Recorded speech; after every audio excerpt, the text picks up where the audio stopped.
kita melihat apa itu pendekatan Born-Oppenheimer ya. Jadi pendekatan Born-Oppenheimer itu memang merupakan salah satu pendekatan yang paling berguna ya dalam tanda kutip di ilmu kimia, terutama kimia fisik, dan nantinya dengan adanya pendekatan Born-Oppenheimer ini banyak permasalahan di kimia kuantum dan komputasi nantinya yang bisa diselesaikan ya. Kalau tidak ada pendekatan ini, itu akan jauh lebih rumit, dan kita akan melihat bahwa pendekatan ini akan betul ya, akan betul karena dengan berbagai macam kondisi yang ada di dalam sistem kimia. Oke. Nah, apa itu kalau kita lihat dari pendekatan Born-Oppenheimer ya. Jadi kalau kita berbicara soal senyawa poliatomik atau molekul poliatomik ya, jelas ya, molekul itu pasti poliatomik, di mana setiap atom itu memiliki inti dan elektron ya. Nuklear itu inti, kemudian elektronik juga punya dimiliki oleh molekul poliatomik, itu pasti dimiliki oleh satu molekul. Molekul yang paling sederhana misalkan adalah ion H2+ ya, H2+. Jadi dua inti dengan satu elektron. Tapi kalau kita berbicara soal molekul umum, itu pasti memiliki lebih dari satu inti dan memiliki lebih dari satu elektron. Nah, setiap inti dan elektron itu pasti punya koordinat ya. Kita punya yang namanya adalah koordinat ya. Nah, kemarin juga sudah dibahas di kimia kuantum bahwa dari Hamiltonian itu juga akan ada koordinat dari masing-masing partikel, elektron maupun inti ya.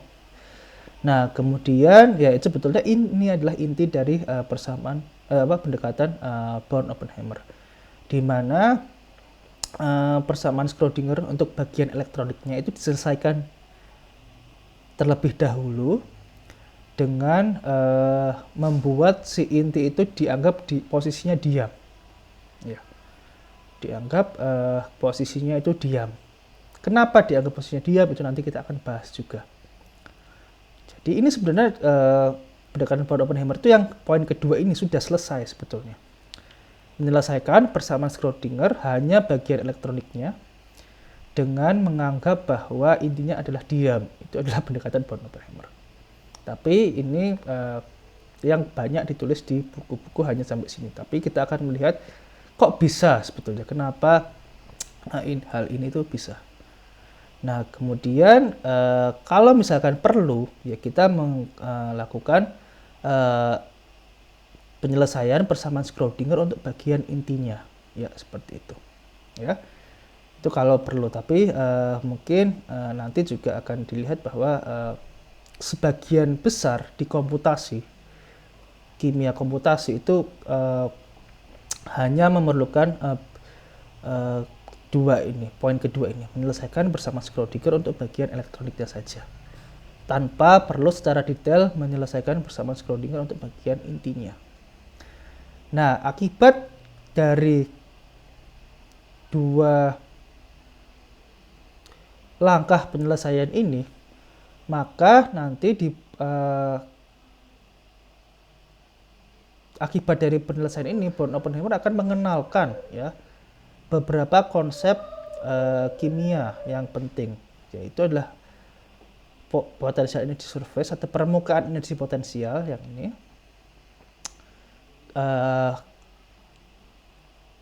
geometri keseimbangan dan energi ikatan. Ini nanti akan jauh lebih detail dibahas di kimia komputasi. Karena apa ya? Ini adalah konsep-konsep dasar yang dipakai untuk menentukan apakah suatu molekul itu bisa stabil atau tidak ya. Lagi-lagi dengan pendekatan kimia kuantum ya. Bahwa tadi ini yang kedua ini, persamaan Schrödinger itu bisa diselesaikan hanya untuk bagian elektroniknya saja dengan menganggap bahwa inti itu diam. Sehingga dengan asumsi seperti itu, maka kita bisa mencari geometri molekul yang paling stabil, mencari panjang ikatan dari suatu molekul yang paling bagus, ya, mencari sudut ikatan yang paling bagus dan seterusnya, mencari energi ikatan antara dua spesies atau dua molekul atau dua atom misalkan. Dan juga ada konsep permukaan energi potensial. Apa itu?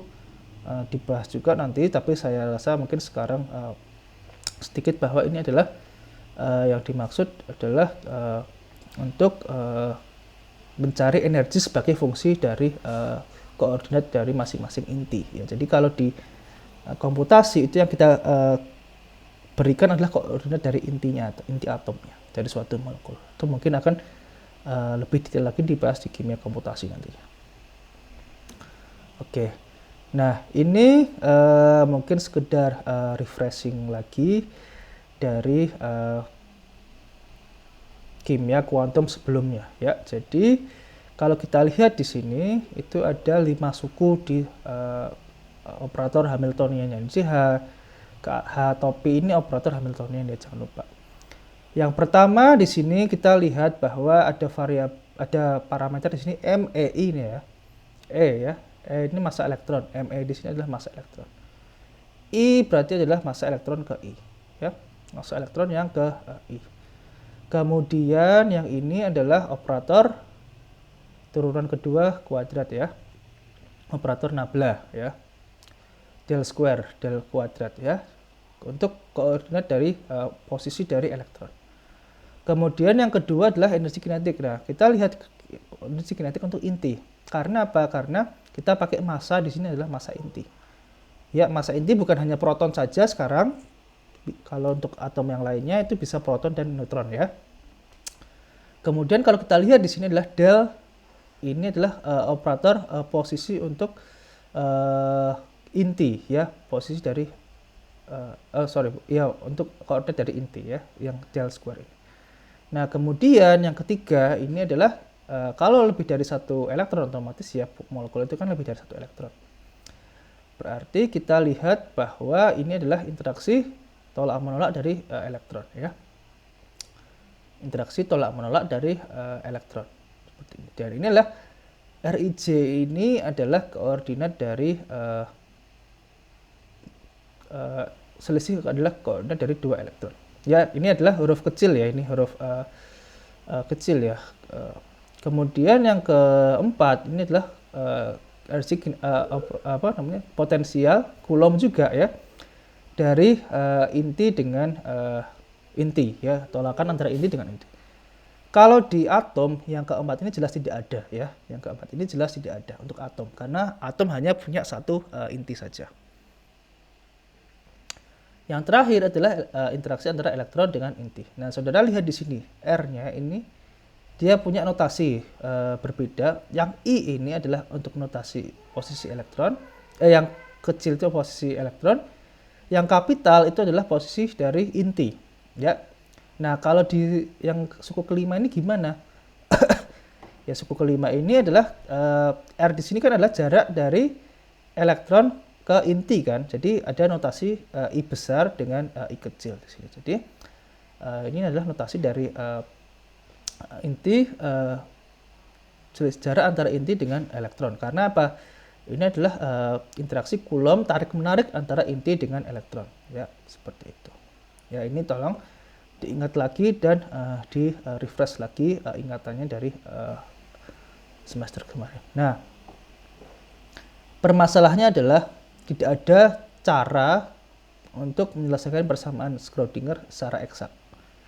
Nah, ide awalnya bagaimana? Ya, ide awalnya adalah bagaimana kalau yang mengandung elektron itu dipisahkan dengan yang mengandung inti, ya, seperti itu. Jadi operator energi kinetik yang mengandung elektron itu dipisahkan dengan operator energi kinetik operator Hamiltonian yang mengandung inti saja. Bagaimana caranya? Kita lihat dari 5 di sini, ya. 5 suku di sini. suku pertama itu adalah yang mengandung elektron, ya. Kita mengandung elektron, ya, mengandung suku yang mengandung elektron. Suku kedua itu adalah suku yang hanya mengandung inti, ya.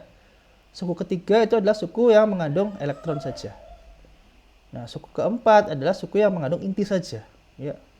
Sementara suku kelima itu sebetulnya suku yang mengandung posisi elektron dan inti, ya. Tapi dalam hal ini, ya, posisi yang mengandung elektron dan inti kenapa ya? Karena tadi R di sini itu kan bergantung pada posisi inti dan posisi elektron, kan ini jarak dari inti dengan elektron. Tetapi karena dia ada elektronnya, kita kelompokkan menjadi ke Hamiltonian yang mengandung elektron saja. Jadi 135 itu yang ke elektron, yang ke 2 dan yang ke 4 itu yang masuk ke inti. Jadi kita berikan notasi baru, yaitu untuk R kecil itu adalah jarak dari posisi elektron di ruang 3 dimensi, ya. Kemudian R besar di sini adalah posisi inti di ruang 3 dimensi atau koordinat dari inti di ruang 3 dimensi. Jadi operator Hamilton ini diharapkan adalah hanya mengandung elektron saja. Operator Hamiltonian elektron ini hanya mengandung elektron saja. Kemudian operator Hamiltonian inti ya hanya mengandung inti saja. Tapi yang nanti yang kelima ini itu akan dalam tanda kutip menjadi masalah, ya, seperti itu. Tapi saat ini memang karena mengandung elektron, ya kita kelompokkan ke posisi di sini. Oke. Nah, berarti kan Hamiltonian ini kalau kita tuliskan menjadi simpelnya adalah gini kan, Hamiltonian ini akan menjadi Hamiltonian total ini akan menjadi Hamiltonian milik elektron yang bergantung pada posisi elektron, ya, ditambah Hamiltonian dari inti yang hanya mengandung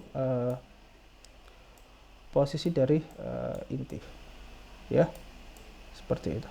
Oke, jadi sederhana saja kita bisa kelompokkan menjadi seperti ini, ya. Ini Hn, ya, nuklir, ya. Nuklir itu adalah inti, ya, seperti itu. Nah, kemudian apa yang kita lakukan di sini? Nah, kita punya suatu, kalau bahasa kuantumnya adalah ansatz, ya, suatu ansatz atau suatu pendekatan sebetulnya, atau hampiran atau ya pendekatan, ya. Di mana kalau kita punya Hamiltonian total, otomatis kan kalau digambarkan di Hamiltonian sebelah kiri tadi itu, Hamiltoniannya kan merupakan fungsi dari posisi elektron dengan posisi dari inti, ya kan? Posisi dari elektron dan posisi dari inti, sehingga fungsi gelombang totalnya itu harus merupakan variabel dari elektron dan dari inti, ya kan, seperti ini. Harus merupakan solusinya itu harus merupakan harus memiliki variabel dari elektron maupun variabel dari inti, ya, variabel dari elektron dan variabel dari inti. Nah, kita punya pendekatan dari matematika bahwa selalu kan seperti ini, ya, kalau kita punya dua variabel yang bisa dipisahkan, mengapa tidak, gitu, ya. Yang artinya apa? Ini kan total. Fungsi gelombang totalnya adalah fungsi gelombang yang seperti ini, ya.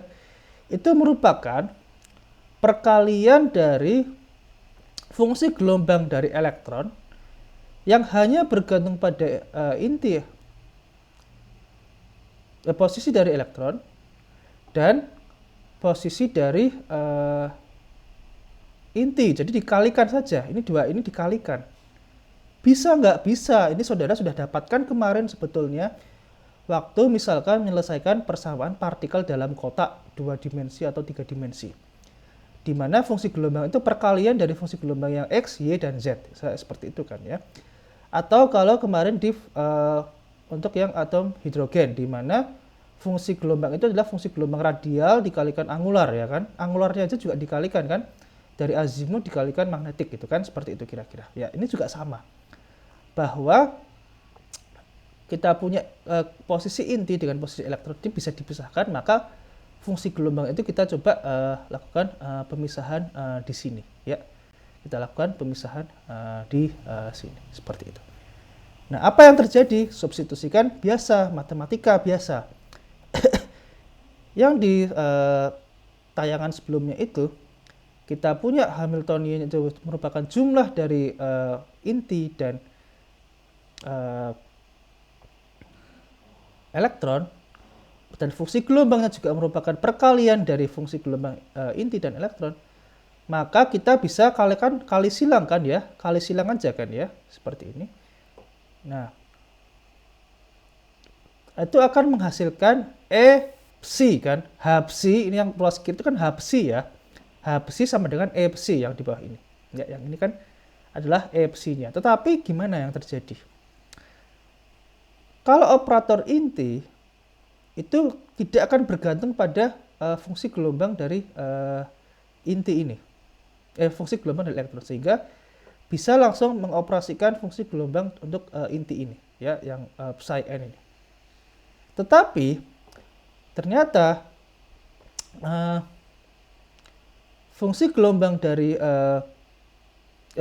operator Hamiltonian dari ini tidak bisa langsung mengoperasikan fungsi gelombang elektron dan fungsi gelombang inti. Karena apa? Nah, ini mulai di sini ternyata kesulitannya. Nah, ternyata apa? Karena suku-suku di operator Hamiltonian untuk elektron itu masih mengandung suku Ri. Suku I besar I ini. Maksudnya seperti apa? Gini maksudnya. Jadi, operator Hamiltonian dari elektron ini tidak murni posisi dari elektron saja, ya, tapi dia juga merupakan posisi dari inti. Kenapa demikian? Nah, kira-kira begini, ya, kira-kira begini. Ini terjadi karena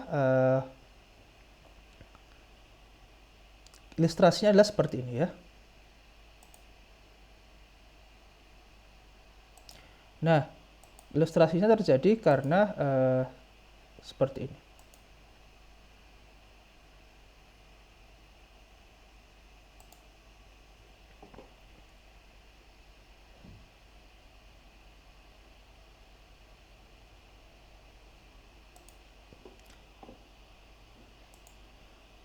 Oke, kita punya suatu suku yang menyusahkan di situ, yaitu adalah I J, ya, atau RII, ini kecil ya, RI kecil ya, ini suku yang dalam tanda kutip menyusahkan kita, ya. Ini tuh apa? Kalau kita punya inti besar seperti ini, ya, kita punya elektron, maka Rij itu kan sebetulnya adalah jarak antara elektron dengan inti kan. Ini adalah misalkan inti ke I, ya. Ini adalah elektron ke I, ya. Ini adalah elektron yang ke I, ya. Di sini adalah elektron yang ke I kecil, ya, seperti itu. Ini adalah elektron yang ke I kecil. Sehingga apa yang terjadi di situ, ya? Kalau si inti itu bergerak, otomatis kan si elektron akan bergerak mengikuti si inti itu kan. Misalkan inti itu bergerak ke arah sana gitu, maka otomatis elektron juga akan bergerak ke arah sana. Otomatis suku terakhir itu, yaitu suku interaksi antara elektron dengan inti, itu yang mengakibatkan operator Hamiltoniannya yang awalnya kita kira itu hanya bergantung pada elektron saja, ternyata dia juga bergantung pada inti, ya. Operator Hamiltonian elektron saja yang kita definisikan ada 3 suku tadi itu ternyata mengandung posisi inti juga, sehingga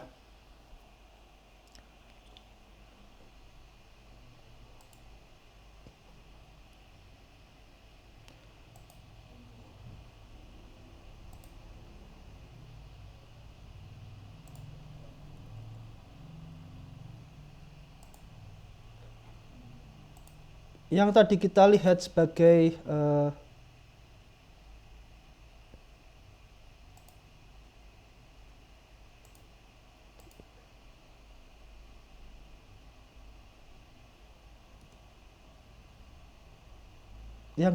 sebagai ini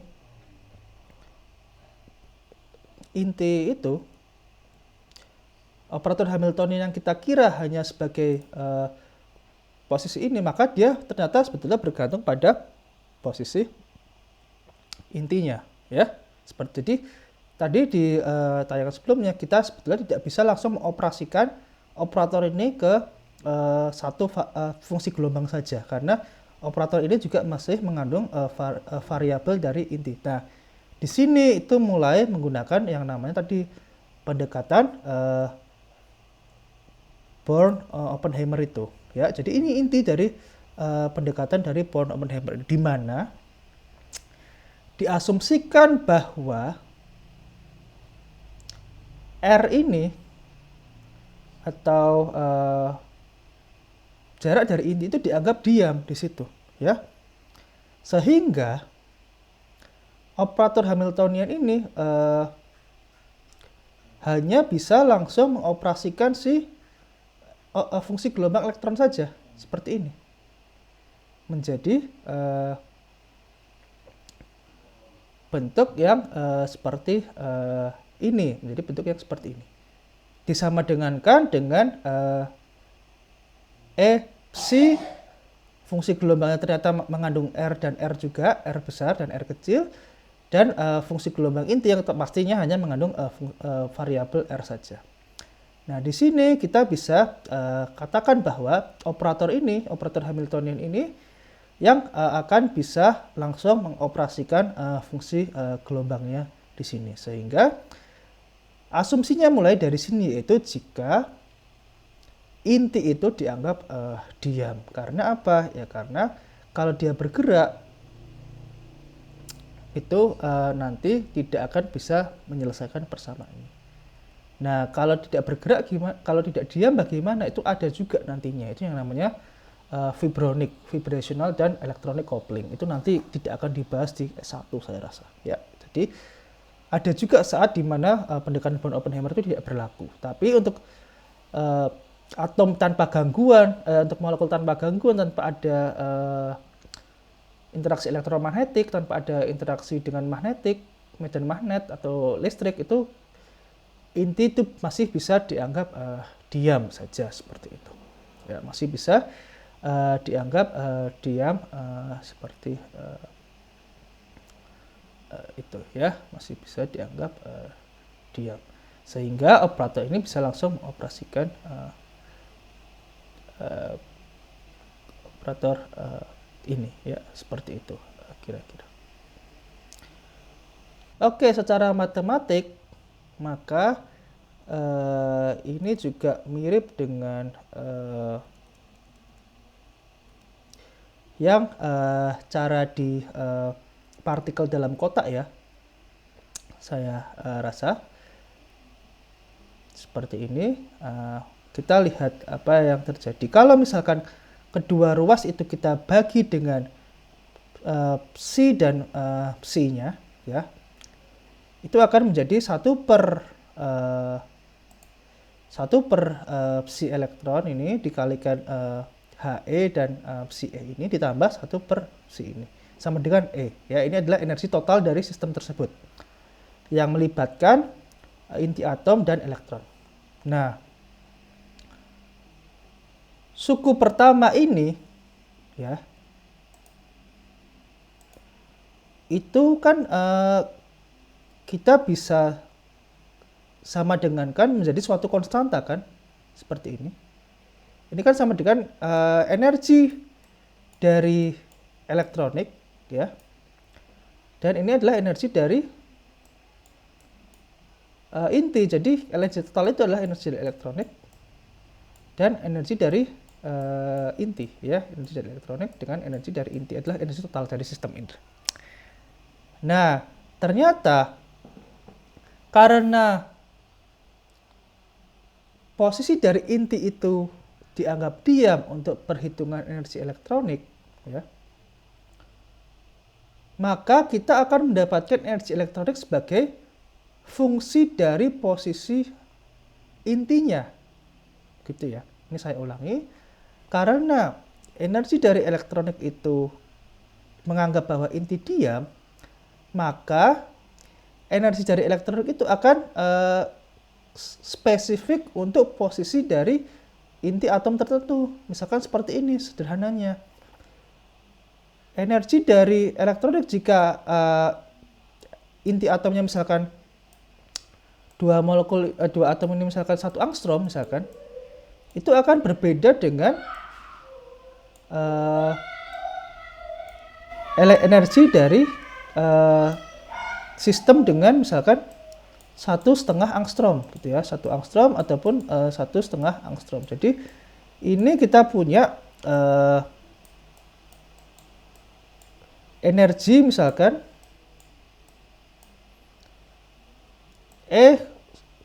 untuk yang misalkan 1 angstrom gitu ya, masih 1 angstrom, itu akan berbeda dengan energi yang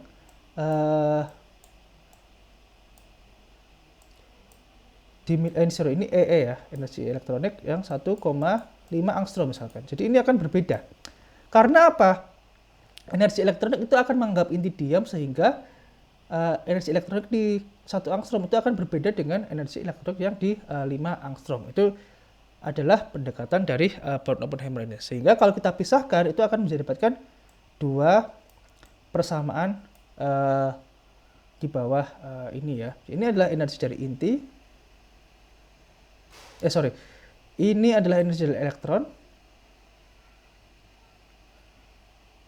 Nah, kemudian energi dari inti adalah sebetulnya adalah energi total. Ini sebetulnya adalah energi dari inti ya. Ini adalah energi inti ya sebenarnya. Energi dari intinya ya, En ini. Ya. Tapi kalau dari sini berarti kan R itu sama dengan total ya, total dikurangi dari energi dari elektroniknya. Matematika biasa ya, energi dikurangi energi dari elektroniknya ya, seperti itu ya. Ini jadi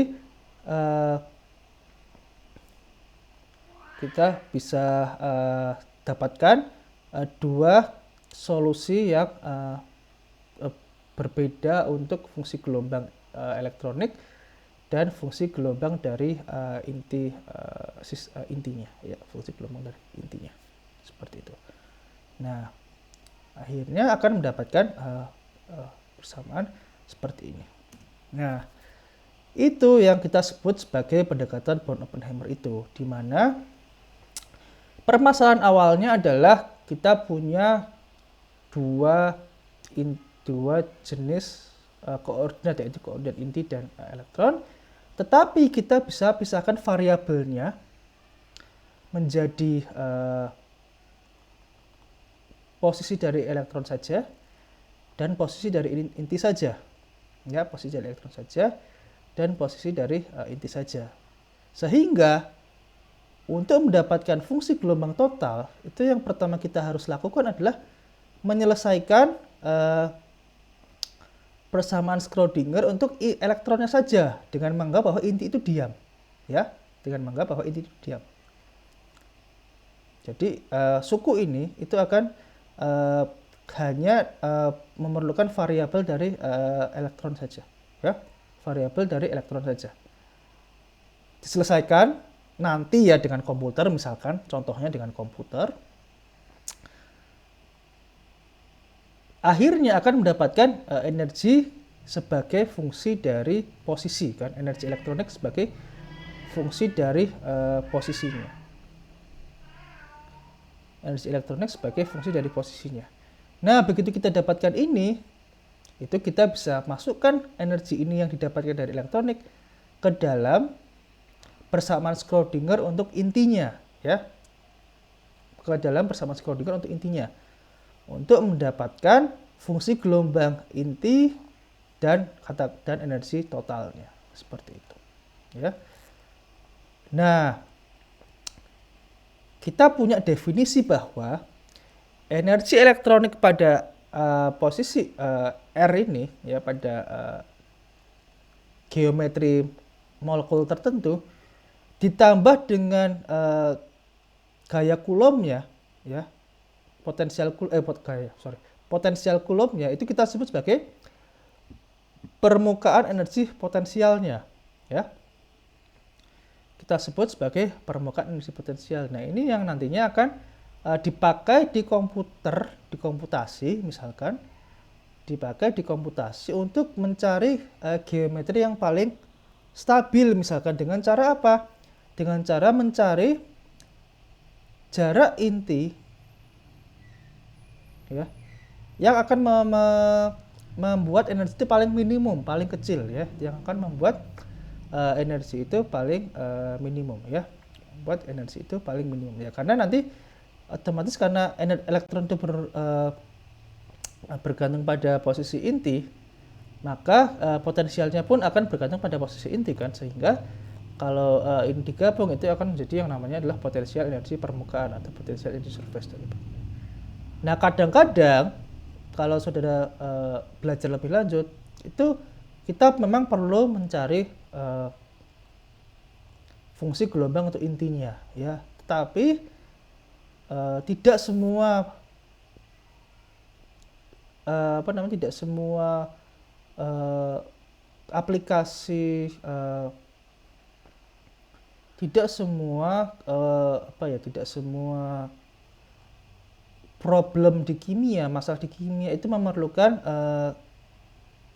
penyelesaian untuk fungsi gelombang untuk inti. Biasanya terutama di komputasi sih memang itu hanya kita sampai ke menghitung struktur elektronik dari suatu sistem dan mencari geometri paling stabilnya, geometri paling yang mengakibatkan energi itu paling minimum, paling kecil, ya, seperti itu kira-kira. Ini kalau misalkan dipakai kalau misalkan dinamika akibat adanya gelombang elektromagnetik, misalkan akibat adanya foton, kemudian magnetik, dan seterusnya. Jadi kalau ada gangguan baru katakanlah nuklir dinamik ini, dinamika nuklir itu diperlukan, ya, seperti itu. Nggak semuanya akan dipakai untuk menyelesaikan masalah kimia. Untuk saat ini, ya, paling nggak kalau misalkan nanti tiba-tiba di tugas akhirnya di tugas akhirnya itu disuruh, ya nggak tahu, ya. Tapi paling nggak yang saya tahu saat ini sampai sejauh ini paling tidak juga saya menyuruh mahasiswa itu tidak akan sampai betul-betul mencari dinamika intinya, ya, seperti itu. Kadang-kadang memang hanya sampai struktur elektroniknya saja, ya, untuk mencari orbital molekulnya atau ikatannya, jenis ikatannya, dan juga mencari geometri yang paling stabil, biasanya seperti itu. Nah, ini adalah summary atau ringkasan dari yang tadi pendekatan Born-Oppenheimer. Jadi untuk suatu sistem apapun, ya, baik itu zat padat, molekul, itu koordinat inti itu dianggap sebagai parameter, ya. Jadi dianggap itu diam, ya, itu dianggap diam, sehingga operator energi kinetiknya itu dia akan berlaku ke gerakan dari inti itu. Dan ya tadi inti dianggap diam, ya, dianggap diam, tidak bergerak. Ini kenapa bisa terjadi? Ya karena pendekatan itu kenapa bisa betul itu dulu. Pendekatan itu kenapa bisa betul? Itu kan tadi yang tadi itu kan sekedar matematika dulu, ya. Sekedar matematika. Kita bisa pisahkan variabelnya dengan menganggap satu inti itu dianggap dianggap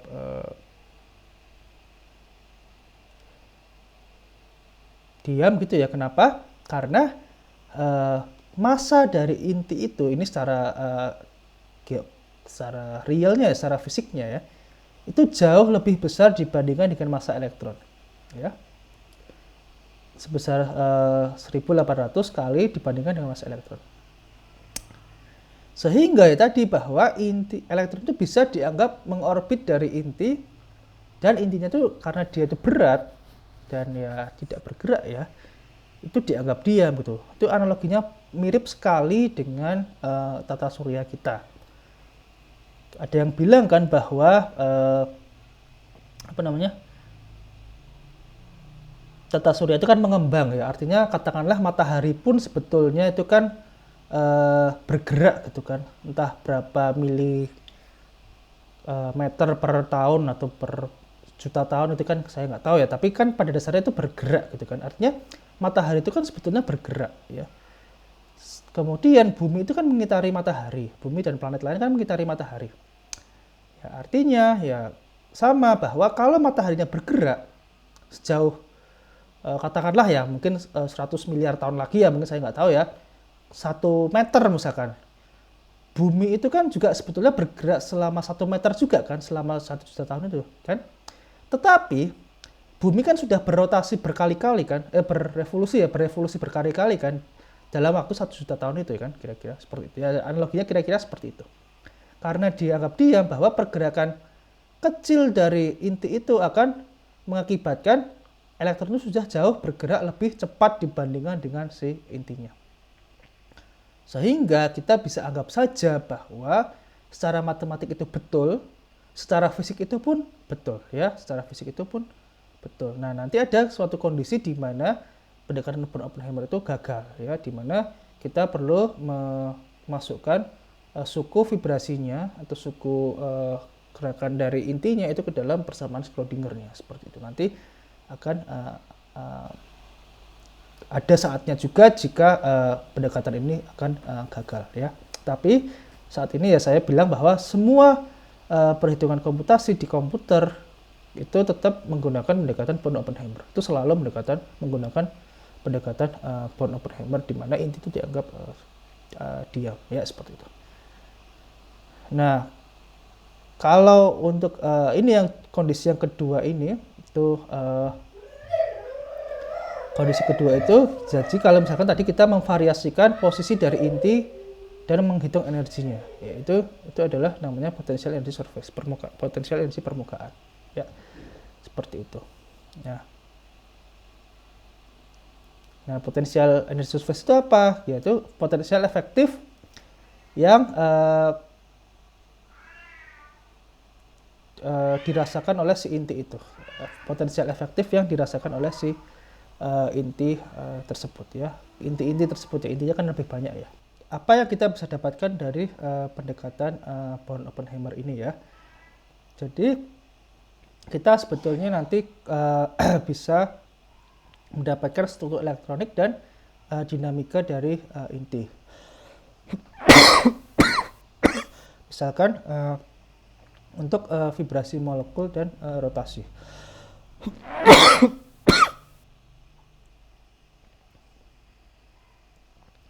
Kemudian juga ada yang namanya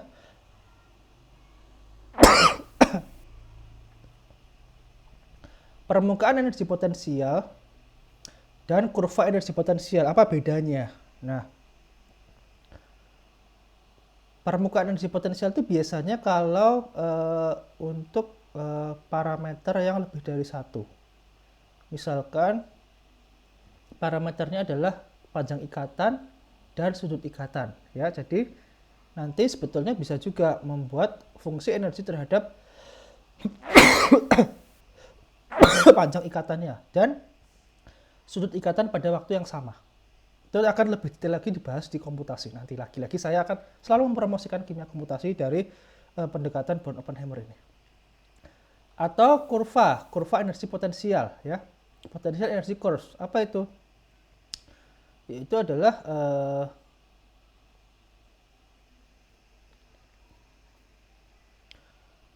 energi sebagai fungsi satu parameter saja, misalkan panjang ikatan saja. Itu nanti ada contohnya di gambar selanjutnya. Itu nanti akan ada selanjutnya. Jadi potensial energi permukaan itu hanya untuk satu keadaan elektronik saja.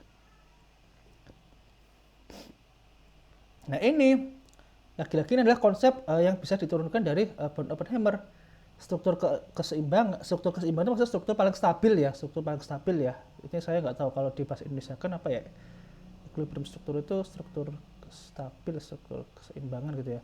Energi ikatan, kemudian energi level itu akan dibahas lebih detail di kuliah selanjutnya, entah di komputasi atau di termodinamika statistik dan spektroskopi, nanti juga dibahas di situ. Kemudian non-adiabatic transition itu nggak akan dibahas saya rasa di S1 ya. Nah ini yang kita lihat sebagai yang namanya permukaan energi, kurva energi permukaan, di mana parameternya itu hanya ada satu, yaitu adalah panjang ikatan. Ya, ini adalah panjang ikatan. R ini adalah panjang ikatan, ya R di sini. R di sini adalah panjang ikatan. Sehingga kalau kita katakanlah ini molekul hidrogen misalkan ya, energi sebagai fungsi panjang ikatan itu akan selalu seperti ini kan, kurva ini kan. Saudara mungkin sudah pernah lihat sebelumnya ya. Kalau dia panjang ikatan lebih kecil dari panjang ikatan equilibrium, itu akan energi akan semakin tinggi ke tak hingga ya. Ini kalau ini kan nggak mungkin nol ya, panjang ikatan kan nggak mungkin nol ya. Ya nol kan atomnya berarti nabrak ya, itu kan nggak mungkin ya. Jadi akan tak hingga ke atas, tak hingga. Kemudian kalau dijauhkan itu akan makin lama makin landai dan akan konstan di suatu tempat di sini. Itu akan menjadi konstan di suatu tempat ya. Nah ini pada saat konstan ini itu ikatannya sudah putus ya, ikatannya sudah putus sebetulnya ya. Jadi kalau kita lihat di sini, ini anggap saja ini garis lurus ya, ini akan semakin lurus di sini. Ini akan konstan ikatannya seperti itu. Nah jadi energi yang diperlukan untuk membuat geometri itu dari geometri keseimbangan ke geometri yang putus itu kan disebut sebagai energi energi itu ya, energi ikatan ya, energi disosiasi ikatan ya, energi pemutusan ikatan kan, DE itu ya, seperti itu. Nah kalau di atas ini itu adalah apa? Yang di atas ini itu adalah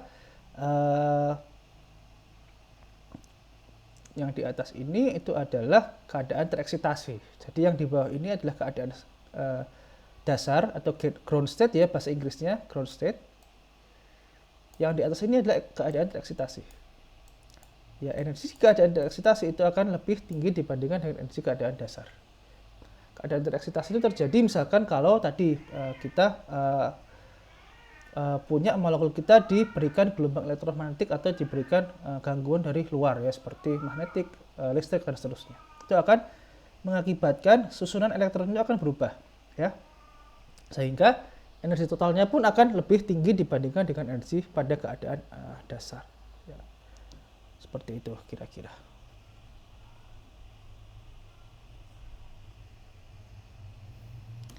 Oke. Next, nah ini mungkin sekedar lagi-lagi pengantar untuk kuliah yang lebih lanjut lagi adalah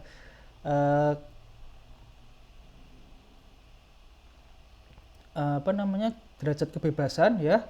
Kalau kita punya n elektron dan inti sejumlah n ya, n elektron dengan inti sejumlah n besar ini, maka total derajat bebasnya adalah 3n ditambah n besar, n kecil ditambah n besar. Jadi kalau kita punya 10 elektron dan 5 inti misalkan ya 15 kalikan 3, 45 derajat bebas.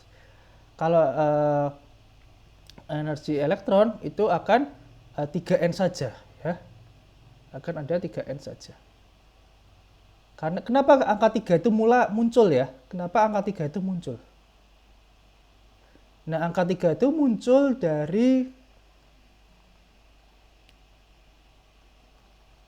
posisi di ruang 3 dimensi kan. Di ruang 3 dimensi ada koordinat X, Y, dan Z. Sehingga ya satu atom, satu partikel gitu bisa bergerak ke arah X, Y, dan Z. Sehingga derajat bebasnya ada 3. Ya. derajat bebasnya juga akan ada 3 di situ ya untuk elektron. Nah, untuk inti bagaimana? 3 dikalikan jumlah intinya kan, jika kalikan N. Nah, tapi translasi itu akan selalu 3. Kenapa akan selalu 3? Itu karena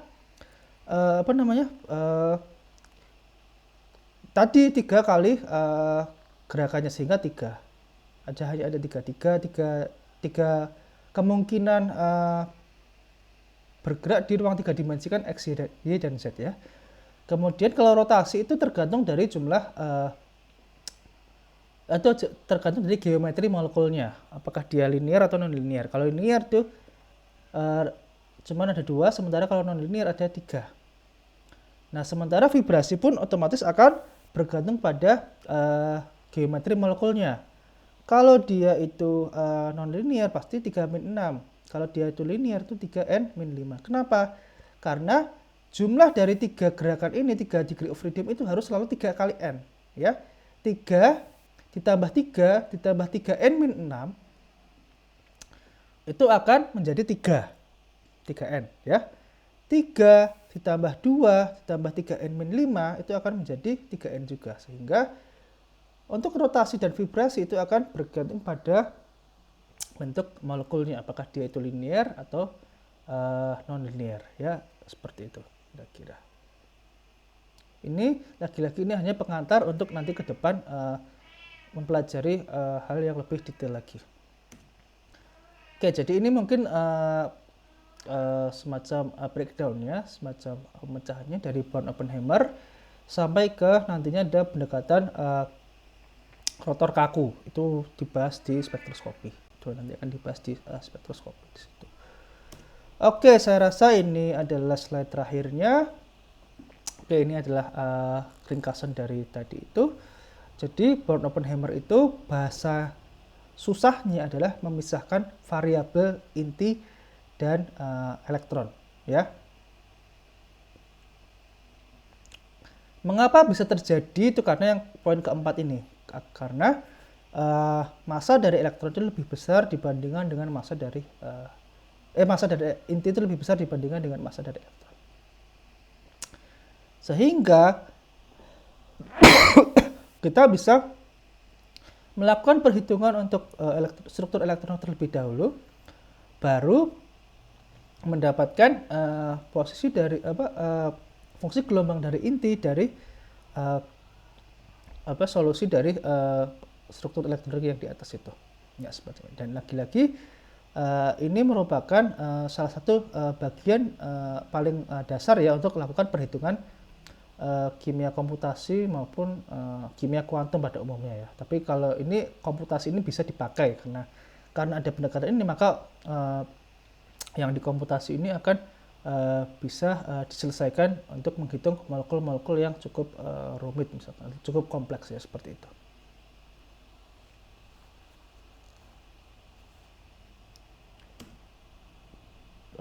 Oke, ini saya rasa akhir dari kuliah hari ini.